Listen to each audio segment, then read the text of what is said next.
Hello everyone, आप सभी को हमारे चैनल द डिवाइन संसार की तरफ से सीता नवमी की हार्दिक शुभकामनाएं। तो दोस्तों, आज हम बात करेंगे सीता नवमी की पौराणिक कथा के बारे में। तो अगर आपको हमारी ये वीडियो पसंद आई हो तो वीडियो को लाइक, शेयर और कमेंट करें, और अगर चैनल पर नए हैं तो सब्सक्राइब करें, साथ में बेल आइकन को प्रेस करें। तो सबसे पहले बात करेंगे इसके महत्व के बारे में। वैशाख मास के शुक्ल पक्ष की नवमी को सीता नवमी कहते हैं। धार्मिक ग्रंथों के अनुसार इस दिन माता सीता का प्राकट्य हुआ था। पौराणिक शास्त्रों के अनुसार वैशाख मास के शुक्ल पक्ष की नवमी को पुष्य नक्षत्र के मध्यम काल में, जब महाराजा जनक संतान प्राप्ति की कामना से यज्ञ की भूमि तैयार करने के लिए हल से भूमि जोत रहे थे, उसी समय पृथ्वी से एक बालिका का प्राकट्य हुआ। जोती हुई भूमि तथा हल के नोक को भी सीता कहा जाता है, इसलिए बालिका का नाम सीता रखा गया था। अतः इस पर्व को जानकी नवमी भी कहते हैं।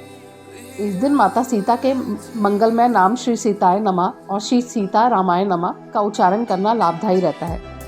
इस व्रत को विवाहित स्त्रियां अपने पति की आयु के लिए करती हैं। मान्यता है कि जो व्यक्ति इस दिन व्रत रखता है एवं राम सीता का विधि विधान से पूजन करता है, उसे 16 महान दानों का फल, पृथ्वी दान का फल तथा समस्त तीर्थों के दर्शन का फल मिल जाता है। आइए शुरू करते हैं कथा। पौराणिक कथा के अनुसार मारवाड़ क्षेत्र में एक वेदवादी श्रेष्ठ धर्मधुरीन ब्राह्मण निवास करते थे। उनका नाम देवदत्त था। उन ब्राह्मण की बड़ी सुंदर रूप गर्विता पत्नी थी, उसका नाम शोभना था। ब्राह्मण देवता जीविका के लिए अपने ग्राम से अन्य किसी ग्राम में भिक्षाटन के लिए गए हुए थे। इधर ब्राह्मणी कुसंगत में फंसकर वह विचार में प्रवृत्त हो गई।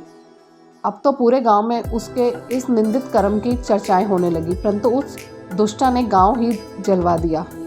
दुष्कर्मी में रत रहने वाली वह बुद्धि मरी तो उसका अगला जन्म चंडाल के घर में हुआ। पति का त्याग करने से वह चंडालनी बनी। ग्राम जलाने से उसे भीषण कुष्ठ हो गया तथा वह विचार कर्म के कारण वह अंधी भी हो गई। अपने कर्म फल का उसे भोगना ही था। इस प्रकार वह अपने कर्म के योग से दिनों दिन दारुण दुख प्राप्त करती हुई देश देशांतर में भटकने लगी। एक बार देव योग से वह भटकती हुई कौशलपुरी पहुंच गई। संयोगवश उस दिन वैशाख मास शुक्ल पक्ष की नवमी तिथि थी, जो समस्त पापों को नाश करने में समर्थ है। नवमी के पावन उत्सव पर भूख प्यास से व्याकुल वह दुखियारी इस प्रकार प्रार्थना करने लगी, हे सज्जनों, मुझ पर कृपा कर कुछ भोजन सामग्री प्रदान करो, मैं भूख से मर रही हूँ।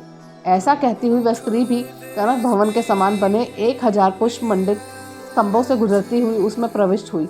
उसने पुनः पुकार लगाई, भैया कोई तो मेरी मदद करो, कुछ भोजन दे दो। इतने में एक भक्त ने उससे कहा, देवी आज तो सीता नवमी है, भोजन में अन्न देने वालों पाप लगता है, इसलिए आज तो अन्न नहीं मिलेगा। कल पारण न करने के समय आना, ठाकुर जी का प्रसाद भरपेट मिलेगा। किंतु वह नहीं मानी। अधिक कहने पर भक्त ने उसे तुलसी एवं जल प्रदान किया। वह पापनी भूख से मर गई, किंतु इसी बहाने अनजाने में उससे सीता नवमी का व्रत पूरा हो गया। अब तो परम कृपालिनी ने उसे समस्त पापों से मुक्त कर दिया। इस व्रत के प्रभाव से वह पापनी निर्मल होकर स्वर्ग में अनंत पूर्वक अनंत वर्षों तक रही। तत्पश्चात वह कामरूप देश के महाराज जयसिंह की महारानी कामकला के नाम से विख्यात हुई। जाति स्मरा उस महान साध्वी ने अपनी राज्य में एक देवालय बनवाए, जिनमें जानकी रघुनाथ की प्रतिष्ठा करवाई।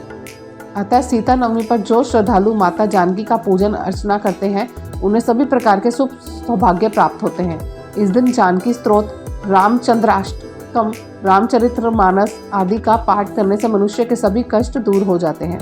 आज के लिए इतना ही। धन्यवाद।